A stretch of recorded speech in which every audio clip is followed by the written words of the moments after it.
What I liked about the idea in hypermemory, it addresses the kind of obsession that I think all of us have in our work, this attention to detail, but kind of an interest in interiority, so looking deeply inside oneself and being kind of an observer of oneself. For me, part of it's really looking back at growing up in the North.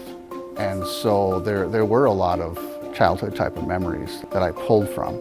For me personally, hypermemory really evokes the vividness of my narratives because they all come from my autobiographical experiences growing up in Goa, listening to mythological stories from my mom and my grandmom, and all of that kind of has fed into these moving image collages that are created from fabric, and I hand make everything and then animate it, and then there's a lot of layers in it, and all of those are layers and layers of memory. That's what's really giving my work life.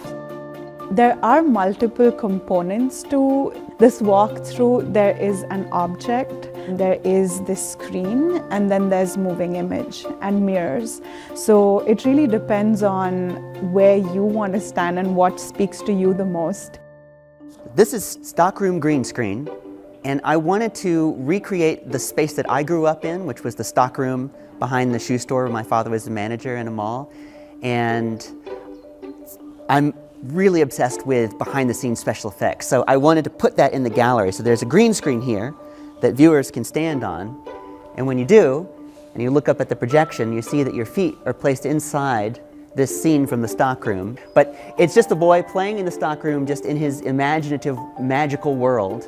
And then viewers are invited to come inside that memory, and you can sort of inhabit it, but you're placed at the wrong scale. It was important to me that the viewer comes in as this kind of Godzilla, so they're sort of like big stomping feet. So this is an invitation to come and play.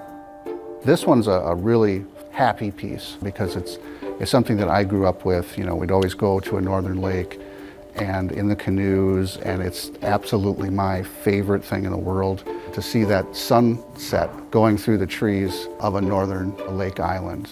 And what I wanted to capture in this piece was that sense of nirvana, and it's also based on Neapolitan ice cream, which is even, to me, that's the cherry on the top.